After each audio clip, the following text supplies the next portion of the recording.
Good morning all. നമ്മളിന്ന് discuss ചെയ്യുന്നത് teleological തിയറീസിലെ മൂന്നാമത്തെ തിയറിയായ theory of justice and fairness ആണ്. തിയറി ഓഫ് യൂട്ടിലിറ്റേറിയനിസം ഡിസ്കസ് ചെയ്തു, അതുപോലെ theory of virtue ethics discuss ചെയ്തു. ഇത് തേർഡ് വൺ ആണ്, theory of justice and fairness. The first significant and unique contribution to the study of ethics by an American has been that of John Rawls, a professor of philosophy at Harvard University. John Rawls Harvard യൂണിവേഴ്സിറ്റിയിലെ ഒരു പ്രൊഫസറാണ്, philosophy പ്രൊഫസറാണ്. അയാളാണ് study of ethics, അതിന് ethics പഠിക്കാനുള്ളൊരു significant നമുക്ക് ആവശ്യമുള്ളതുപോലെ യുണീക്കായിട്ടുള്ള ഫസ്റ്റ് കോൺട്രിബ്യൂഷൻ തന്നിട്ടുള്ളത് ജോൺ റോൾസ് ആണ്. അപ്പോൾ he was an American political philosopher in the liberal ട്രഡീഷനിൽ അയാളൊരു അമേരിക്കൻ പൊളിറ്റിക്കൽ ഫിലോസഫർ ആയിരുന്നു. ഇയാൾ പബ്ലിഷ് ചെയ്ത ബുക്കാണ് എ തിയറി ഓഫ് ജസ്റ്റിസ് എന്ന് പറയുന്നത്. ഇയാൾ കുറേ ബുക്സ്, അതായത് ഇദ്ദേഹം കുറേ ബുക്സ് പബ്ലിഷ് ചെയ്തിട്ടുണ്ട്. അതിൽ ഏറ്റവും എത്തിക്സിനെ കുറിച്ചിട്ട് പറയുന്ന ഒരു ബുക്കാണ് ദ തിയറി ഓഫ് ജസ്റ്റിസ് എന്ന് പറയുന്നത്. ഈ തിയറി ഓഫ് ജസ്റ്റിസിൽ ഇയാൾ ഈ ബുക്കിൽ 3 പാർട്ടായിട്ടാണ് പറഞ്ഞിട്ടുള്ളത്. അപ്പോൾ ഫസ്റ്റ് പാർട്ടിൽ റോൾസ് ഡിസ്കസ് ചെയ്യുന്നത് everyone was stripped of their privileges and social status and made entirely equal. What kind of justice system would they want to be subject to. അതായത് ഇയാൾ first പാർട്ടിൽ പറയുന്നത് എല്ലാവരും എന്ത് ചെയ്യണം, അവരുടെ ആ പ്രത്യേക അധികാരം, പ്രിവിലേജസ് അത് നീക്കം ചെയ്യുക, അതുപോലെ സോഷ്യൽ സ്റ്റാറ്റസ് നീക്കം ചെയ്തിട്ട് എല്ലാവരും എൻറ്റയർലി ഈക്വൽ ആണെന്നുള്ള ഒരു കൺസെപ്റ്റ് കൊണ്ടുവരണം. അതാണ് ഫസ്റ്റ് പാർട്ടിൽ പറയുന്നത്. അപ്പോൾ പീപ്പിൾസിനെ ഈക്വൽ ആയിട്ട് ട്രീറ്റ് ചെയ്യുക, treats people equally regardless of their race, class, gender etcetera. Second പാർട്ടിൽ പറയുന്നതാണ് he discusses how his theory of justice would affect institutions today. ഈ ഒരു തിയറി ഓഫ് ജസ്റ്റിസ് ഇന്നത്തെ ഇൻസ്റ്റിറ്റ്യൂഷനെ എങ്ങനെയാണ് എഫക്റ്റ് ചെയ്യുന്നുള്ളത്. വിത്തൗട്ട് പോയിൻറ്റിങ് ഫിംഗേഴ്സ്, ഇയാൾ ഫിംഗേഴ്സുമായിട്ട് പോയിന്റ് ചെയ്യാണ്ട് തന്നെ ഇയാൾ പറയുന്നുണ്ട് to clear that no one is living up to his standards. ആരും എന്തല്ല ഇവിടെ സ്റ്റാൻഡേർഡ്സ് വരെ ലീവ് ചെയ്യുന്നില്ല എന്നാണ് പറയുന്നത്. അപ്പോൾ സെക്കൻഡ് പാർട്ടിൽ ഡിസ്കസ് ചെയ്യുന്നത് ജസ്റ്റിസ് എന്തിനാ എഫക്റ്റ് ചെയ്യുന്നുണ്ട്, ഇൻസ്റ്റിറ്റ്യൂഷൻ, എല്ലാ ഇൻസ്റ്റിറ്റ്യൂഷനെയും ജസ്റ്റിസ് എഫക്റ്റ് ചെയ്യുന്നുണ്ട്. ജസ്റ്റിസ് എന്ന് പറഞ്ഞാൽ നീതിന്യായത്തിനെയാണ് ജസ്റ്റിസ് ആൻഡ് ഫെയർനെസ് എന്ന് പറയുന്നത്. അപ്പോൾ അത് എന്തിൽ ചെയ്യുന്നുണ്ട്, ഇന്നത്തെ ഇൻസ്റ്റിറ്റ്യൂഷനിൽ ചെയ്യുന്നുണ്ട്, എഫക്റ്റ് ചെയ്യുന്നുണ്ട്. മൂന്നാമത്തെ പാർട്ടിൽ പറയുന്നതാണ് he describe the good effects that A real justice system can have on society. അതായത് ഇയാൾ പറയുന്നത് ഒരു റിയൽ ജസ്റ്റിസ് സിസ്റ്റം നല്ലൊരു എഫക്റ്റാണ് ഇവിടെ സൊസൈറ്റിയിൽ, നല്ലൊരു എഫക്റ്റ് ഉണ്ടാക്കുന്നില്ല, നല്ല റിയൽ ജസ്റ്റിസ് സിസ്റ്റം. അപ്പോൾ ഇത്രയാണ് ഈ ഒരു 3 പാർട്ടായിട്ടാണ് ഈ ഒരു ബുക്കിൽ, ഇയാളുടെ തിയറി ഓഫ് ജസ്റ്റിസ് എന്ന ബുക്കിൽ ഡിസ്കസ് ചെയ്യുന്നത്. ഈ theory of justice widely recognised as an essential contribution to thought about the nature of justice. നമുക്ക് ജസ്റ്റിസിൻ്റെ നേച്ചറിനെ ചിന്തിക്കാൻ വേണ്ടിയിട്ട് അതിൻ്റെ ഒരു എസെൻഷ്യൽ, ഒരു നല്ലൊരു കോൺട്രിബ്യൂഷൻ ആര് കൊണ്ടുവരുന്നുണ്ട്, തിയറി ഓഫ് ജസ്റ്റിസ് റെക്കഗ്നൈസ് ചെയ്യുന്നുണ്ട്. അപ്പോൾ റോൾസ് പക്ഷെ എന്തായിരുന്നു, ഡിസപ്പോയിൻറ്റഡ് ആയിരുന്നു ട്രഡീഷണൽ ഫിലോസഫിക്കൽ ആർഗ്യുമെൻസുമായിട്ട്.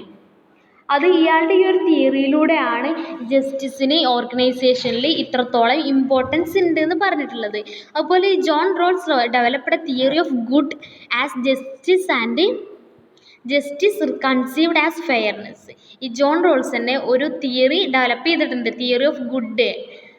അതാണെന്ത്, ജസ്റ്റിസ്. അതുപോലെ എന്താണ് ഫെയർനെസ് ആയിട്ട് കൺസീവ് ചെയ്യുന്നുണ്ട്. അപ്പോൾ ഈ തിയറി ഡെവലപ്പ് ചെയ്യുന്നത് to assist society in ordering its affairs. ഇവിടുത്തെ അഫെയേഴ്സൊക്കെ ഓർഡർ ചെയ്യാൻ വേണ്ടിയിട്ട്, അതിന് സൊസൈറ്റീനെ ഹെൽപ്പ് ചെയ്യാൻ വേണ്ടിയിട്ടാണ് ഈ ഒരു തിയറി ഡെവലപ്പ് ചെയ്തിട്ടുള്ളത്. അപ്പോൾ തിയറിയിൽ മെയിനായിട്ട് പറയുന്ന പീപ്പിളിനെ ഈക്വൽ ആയിട്ട് ട്രീറ്റ് ചെയ്യുക, എല്ലാവർക്കും ജസ്റ്റിസും ഫെയർനെസ്സും കൊണ്ടുവരിക എന്നാണ് ഇയാൾ മെയിനായിട്ട് ഫോക്കസ് ചെയ്യുന്നത്. ഇനി ഈ ഒരു റോൾസ് ജസ്റ്റിസ് തിയറിയിൽ 3 പ്രിൻസിപ്പിൾസും അതുപോലെ 5 പ്രൊസീജിയറൽ സ്റ്റെപ്സും ഉണ്ട്.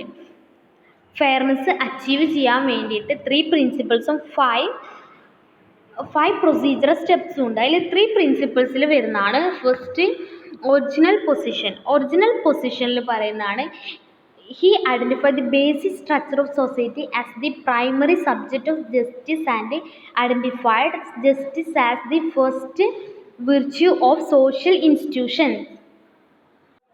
ഇദ്ദേഹം ഐഡൻറ്റിഫൈ ചെയ്തത് പ്രൈമറി സബ്ജക്റ്റ് ഓഫ് ജസ്റ്റിസ്, അതായത് ഇയാളുടെ ബേസിക് സ്ട്രക്ചർ, സൊസൈറ്റീൻ്റെ ബേസിക് സ്ട്രക്ചർ ഐഡൻറ്റിഫൈ ചെയ്തത് primary subject of justice and identify justice as the first virtue of social institution. Social ഇൻസ്റ്റിറ്റ്യൂഷൻ്റെയൊക്കെ ഫസ്റ്റ് വേണ്ട വിർച്യു, അതായത് ഒരു സോഷ്യൽ ഇൻസ്റ്റിറ്റ്യൂഷന് ഫസ്റ്റ് വേണ്ട ഗുണം എന്ന് പറയുന്നത് അവിടെ സോഷ്യൽ ജസ്റ്റിസ് ഉണ്ടാവുക എന്നുള്ളതാണ്.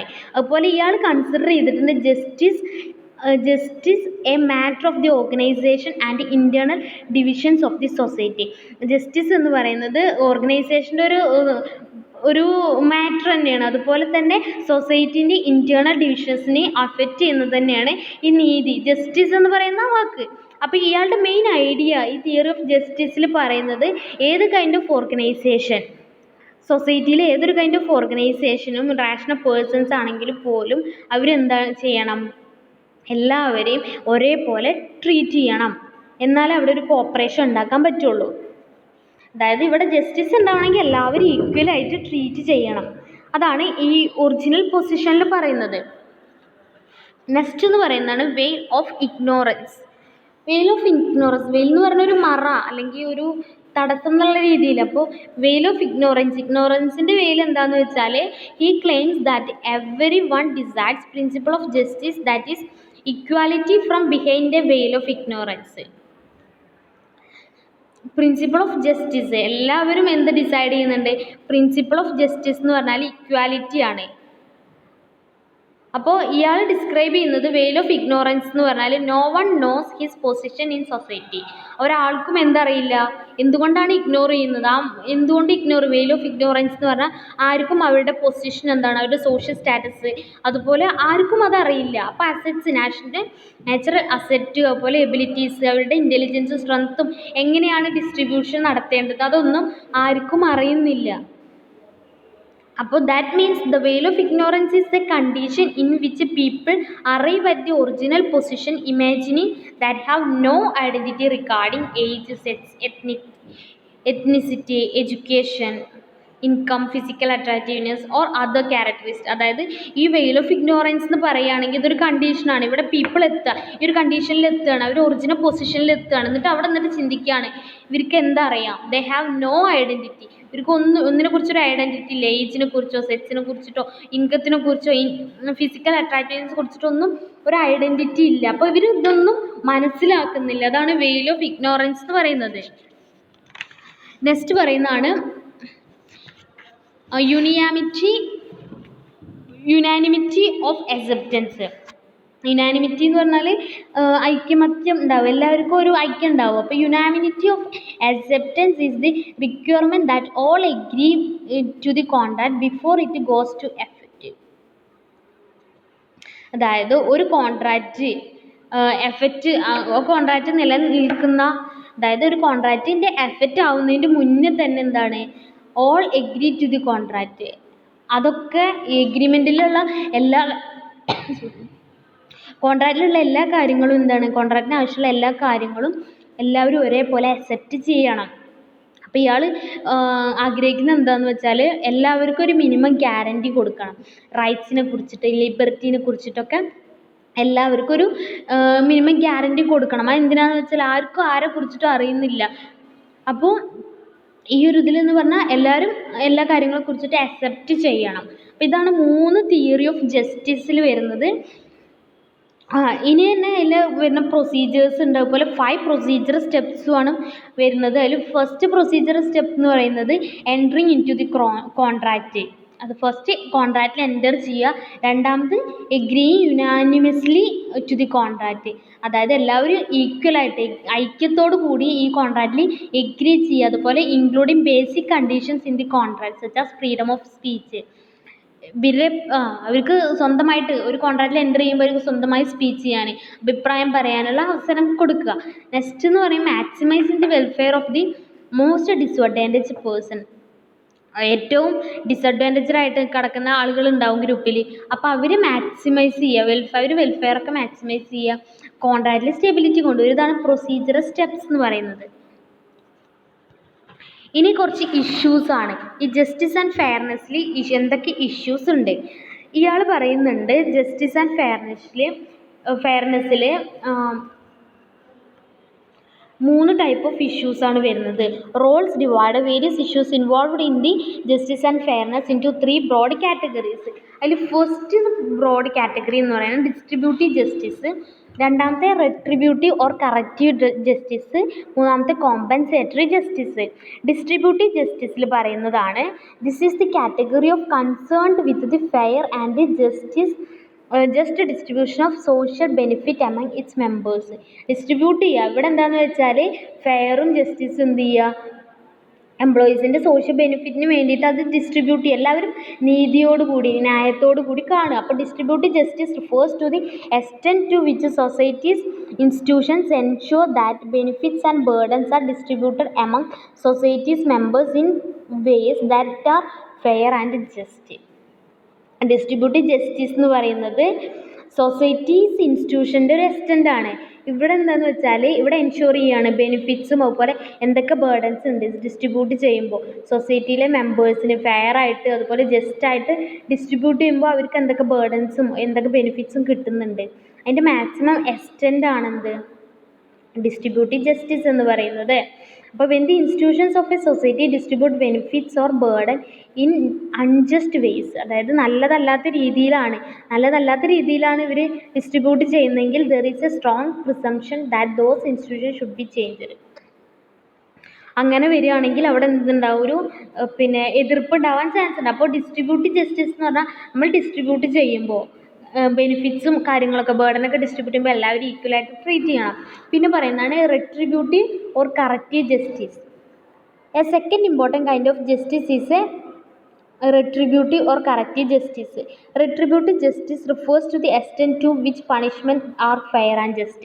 അതായത് പണിഷ്മെൻറ്റ് കൊടുക്കുമ്പോൾ എത്രത്തോളം നീതിയുണ്ട് അതുപോലെ എത്രത്തോളം ന്യായമുണ്ട് എന്നുള്ള രീതിയിൽ അതിൻ്റെ എക്സ്റ്റൻ്റ് ആണ്. അങ്ങനെയാണെങ്കിലും ഈ ജസ്റ്റിസ് ഇഷ്യൂ ചെയ്യുമ്പോൾ അതായത് ജസ്റ്റിസിൻ്റെ ഫെയർനെസ്സിലും പ്രോബ്ലംസ് വരാം. അപ്പോൾ in general punishments are held to be just to the extent that they take into account relevant criteria such as the seriousness of the crime and the intent of the criminal and discount irrelevant criteria such as race. Retributive or corrective ജസ്റ്റിസിൽ പറയുന്നത് ഇതെന്ന് പറയുന്നത് second important ആയിട്ടുള്ള ഒരു പ്രോബ്ലമാണ്. ഇവിടെ എന്ന് പറയുന്നത് പണിഷ്മെൻറ്റ് എത്രത്തോളം കൊടുക്കുന്നുണ്ട്, എത്രത്തോളമാണ് ഇവർക്ക് പണിഷ്മെൻറ്റ്, അതിൻ്റെ എക്സ്റ്റെൻറ്റ് എത്രത്തോളമാണ്. ജനറലായിട്ട് പറയുകയാണെങ്കിൽ പണിഷ്മെൻറ്റ്സ് എന്ന് പറയുന്നത് just to the extent that they take into account relevant ക്രൈറ്റീരിയാസിൻ്റെ ബേസിസിലാണോ ഈ പണിഷ്മെൻറ്റ് കൊടുക്കുന്നത്. അതായത് ഇപ്പോൾ ക്രൈം ചെയ്യുന്നതിൻ്റെ ബേസിസിലായിരിക്കണം അതിനുള്ള പണിഷ്മെൻറ്റ് കൊടുക്കണം. അപ്പോൾ അങ്ങനെയൊക്കെ കൊടുക്കണേൽ എന്തെങ്കിലും അതായത് അത് കറക്റ്റീവായിട്ടുള്ള കാര്യങ്ങൾ കൊടുത്തിട്ടില്ലെങ്കിൽ അതിലും എന്തുണ്ടാവാം, പ്രോബ്ലംസ് ഇഷ്യൂസ് വരാം. മൂന്നാമത് വരുന്നതാണ് compensatory justice. Compensatory justice refers to the extent to which people are fairly compensated for their injuries by those who have injured them. Just compensation is proportional to the loss inflicted on a person. അതായത് compensatory ജസ്റ്റിസിൽ പറയുന്നത് ഇവർക്ക് പീപ്പിൾസിന് എന്തെങ്കിലും ഇഞ്ചുറീസും കാര്യങ്ങളൊക്കെ വന്നാൽ ഇഞ്ചുറീസൊക്കെ ഉണ്ടായാൽ എത്രത്തോളം compensate ചെയ്യുക, ആ ഇഞ്ചുറീസിനനുസരിച്ചിട്ടാണോ കോമ്പൻസേറ്റ് ചെയ്യുന്നത് അതിൽ ജസ്റ്റിസ് കൊണ്ടുവരിക. അങ്ങനെ കൊണ്ടുവന്നിട്ടില്ലെങ്കിൽ അവിടെ എന്ത് ഉണ്ടാവും, പ്രോബ്ലംസ് ക്രിയേറ്റ് ചെയ്യും. അപ്പോൾ ഇത്രയാണ് ഇതിൽ വരുന്ന ഇഷ്യൂസ്. ഇനി ഈ റോൾസ് തിയറീൻ്റെ സ്ട്രെങ്ത് എന്തൊക്കെയാണ്, വീക്ക്നെസ് എന്തൊക്കെയാണെന്ന് നോക്കാം. First strength, it provides people with a specific tool to avoid any bias.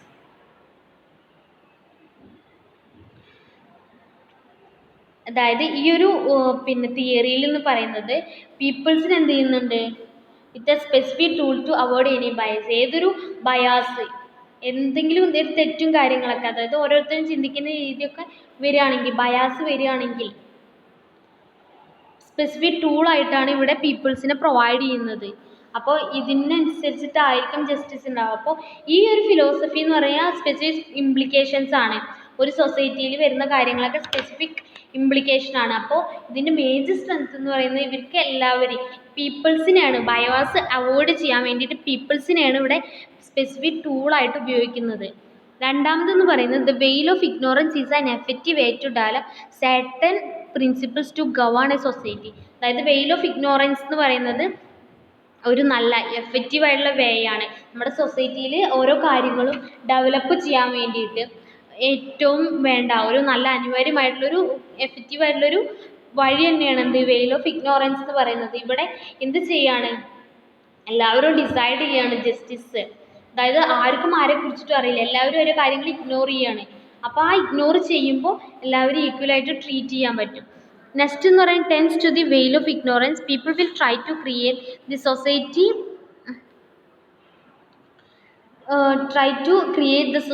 where the less well-to-do people will have all possible rights.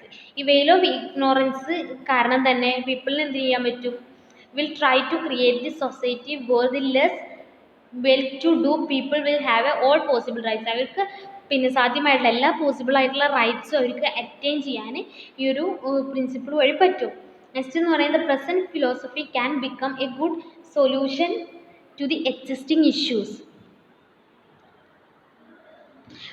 അതായത് ഇപ്പോഴത്തെ ഫിലോസഫി എന്ന് പറയുന്നത് പിന്നെ ഒരു ഗുഡ് സൊല്യൂഷനാണ്. ഇപ്പോഴത്തെ ഈ ഒരു ജസ്റ്റിസ് നമുക്ക് പ്രോബ്ലംസ് മാക്സിമം എന്തുവഴി ഒഴിവാക്കാൻ പറ്റും, ഈ ഒരു ഫിലോസഫി വഴി ഒഴിവാക്കാൻ പറ്റും. എല്ലാവരും ഒരേപോലെ ട്രീറ്റ് ചെയ്താൽ ആർക്കും ഒരു പ്രോബ്ലംസ് ഉണ്ടാവാണ്ട് ഇരിക്കാൻ പറ്റും. അതുപോലെ apart from drive these groups of people we have numerous opportunities. അതുകൊണ്ട് തന്നെ ഈ പീപ്പിൾസിന് എന്തുണ്ട്, ഒരുപാട് ഓപ്പർച്യൂണിറ്റീസ് കിട്ടാൻ ചാൻസ് ഉണ്ട്. അപ്പോൾ ഇവർ പൊട്ടൻഷ്യാലിറ്റി ഇവരൊന്നും കൂടി ആക്റ്റീവ് ആവും. അപ്പോൾ ഇവർക്ക് കൂടുതൽ ഓപ്പർച്യൂണിറ്റീസും കാര്യങ്ങളും കിട്ടും. നെക്സ്റ്റ് എന്നത് it does not ignore inequality which is the characteristic feature of human society. ഇതൊരിക്കലും ഇൻഇക്വാലിറ്റി എന്നുള്ളത് അവോയ്ഡ് ചെയ്യുന്നില്ല. കാരണം നമ്മുടെ സൊസൈറ്റിയിലെ ഒരു ബേസിക് ആയിരുന്ന ഫീച്ചർ തന്നെയാണ്. എല്ലാവരും ഇക്വാലിറ്റി മാത്രമായിട്ട് കാണില്ല, ഇൻഇക്വാലിറ്റി വരും. അപ്പോൾ അത് ഒരിക്കലും അവോയ്ഡ് ചെയ്യുന്നില്ല. അതിനുമായിട്ട് നമുക്ക് ഇക്വാലിറ്റി കൊണ്ടുവരാൻ വേണ്ടിയിട്ടുള്ള കാര്യങ്ങളാണ് ഇവിടെ ചെയ്യുന്നത്. Next weaknesses of Rawls theory. According to Rawls philosophy, equality is impossible as people are victims of a genetic lottery. ഈ ഒരു തിയറി പ്രകാരം ഇക്വാലിറ്റി എന്ന് പറയുന്നത് ചില അഡ്വക്കേറ്റ്സ് ഒക്കെ സ്ട്രിക്റ്റ്ലി ആയിട്ട് ആർഗ്യൂ ചെയ്യുന്നുണ്ട്, ഇക്വാലിറ്റി എന്തില്ല, എപ്പോഴും ഉപയോഗിക്കാൻ പറ്റില്ല എന്നുള്ളത്. അത് ഇമ്പോസിബിൾ ആണ്, ഇക്വാലിറ്റി കൊണ്ടുവരിക എന്നുള്ളത് ഇമ്പോസിബിൾ ആയിട്ടുള്ള കാര്യങ്ങളാണ്. അപ്പോൾ അതിന് എതിരായിട്ട് കുറേ അഡ്വക്കേറ്റ്സ് ഒക്കെ വാദിക്കുന്നുണ്ട്. നെക്സ്റ്റ് എന്ന് പറഞ്ഞാൽ one of the criticism forward against Rawls theory is about his assumptions of the origin of position and the use of maximum reasoning. അതായത് ഇതിൽ വരുന്നൊരു വീക്ക്നെസ് എന്ന് പറയുന്നത് ഈ റോൾസ് തിയറിയുടെ അസംഷൻ, ഒറിജിനൽ പൊസിഷനെ കുറിച്ചുള്ള അസംഷൻ എന്ന് പറഞ്ഞാൽ മാക്സിമം റീസണിങ് ആണ്. അപ്പോൾ ഒറിജിനൽ പൊസിഷൻ എപ്പോഴും എന്തില്ല, ഇതിന് എഗെയിൻസ്റ്റ് ആയിരിക്കും. കാരണം ഈ ഒരു തിയറിക്ക് എഗെയിൻസ്റ്റ് ആയിട്ട് സംഭവിക്കാം. ഒറിജിനൽ പൊസിഷൻ എപ്പോഴും എല്ലാവർക്കും ഹോൾഡ് ചെയ്ത് വെക്കാൻ പറ്റില്ല. ഇത്രയാണ് മെയിനായിട്ട് വരുന്ന വീക്ക്നെസ് എന്ന് പറയുന്നത്.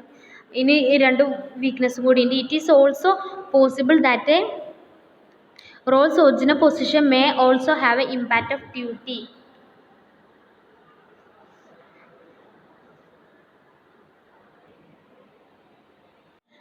ഈ ഒരു പൊസിഷൻ എന്ന് പറയുന്നത് എന്തുണ്ട്, ഡ്യൂട്ടീൻ്റെ ഇമ്പാക്റ്റാണ്. അതുപോലെ